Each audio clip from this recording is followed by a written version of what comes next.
சென்னை மேடவாக்கத்தில் இருக்கிற ஈஸ்பாக்கு தான் இப்போ நம்ம வந்திருக்கோம். தாய்லாந்து மசாஜ் பண்ணலாம்னு சொல்லிட்டு உள்ள போனோன்னே வெல்கமே வேற லெவலில் பண்ணாங்க. தலையில ஒரு கிரீடத்தை வச்சாங்க, எப்படி ராஜா பகவத் மாதிரி இருக்கா. அதுக்கப்புறம் பார்த்தீங்கன்னா வெல்கம் ட்ரிங்க்ஸ் கொடுத்தாங்க. அதுக்கப்புறம் நம்ம பாதத்தெல்லாம் நல்லா க்ளீன் பண்ணாங்க. அதுக்கப்புறம் பார்த்தீங்கன்னா கிரிட்டுன்னு ஒரு வெல்கம் பண்ணி உள்ள என்ட்ரியாக வச்சிட்டாங்கப்பா. நம்மளும் உள்ள போய் ஒரு வணக்கத்தை போட்டு உள்ள போயாச்சு. பார்த்தீங்கன்னா ரூம்லாம் வேற லெவலில் இருந்துச்சு. நம்மளுக்கு ட்ரெஸ்ஸும் கொடுத்துருந்தாங்க. அதை மாத்திட்டு அதுக்கப்புறம் தாய் மசாஜ் ஸ்டார்ட் பண்ண ஆரம்பிச்சிட்டாங்க. உடம்புலாம் நல்லா ஃப்ரீயான மாதிரி சூப்பரா இருந்துச்சுப்பா.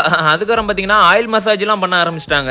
அதுக்கப்புறம் பார்த்தீங்கன்னா ஒரு உருட்டுக்கட்ட மாதிரி இருந்துச்சு சின்னதா, அதை எடுத்து மசாஜ் பண்ணாங்க. அதுவும் சூப்பரா இருந்துச்சு. அவங்க கிட்ட இருந்த மூலிகை எல்லாம் வச்சு மசாஜ் பண்ணியிருந்தாங்க. அப்படியே கேவ் ரூமுக்கு கூட்டு போயிட்டு ஹாட் ஸ்டோன் மசாஜ் எல்லாம் பண்ணியிருந்தாங்க. அதுக்கப்புறம் பாத்தீங்கன்னா நேச்சுரல் ஸ்கிராப் மசாஜ் எல்லாம் பண்ணியிருந்தாங்க. எல்லாம் வேற லெவல்ல இருந்துச்சுப்பா. அதுக்கப்புறம் பாத்தீங்கன்னா பனானா ஸ்டீம் பாத் பண்ணாங்க. அதுவுமே சூப்பரா இருந்துச்சு. அதுக்கப்புறம் பாத்தீங்கன்னா ஃப்ரெஷ் ஆயிட்டு ஜகுசி மில்க் பாத் எல்லாம் பண்ணாங்க. சூப்பராவே இருந்துச்சு. அதுக்கப்புறம் பாத்தீங்கன்னா ஜூஸ் ஐஸ்கிரீம் எல்லாம் கொடுத்தாங்க. அதெல்லாம் சாப்பிட்டாச்சு. அதுக்கப்புறம் பாத்தீங்கன்னா ஃபைனலா ஃப்ளவர் பாத்தும் பண்ணாங்க.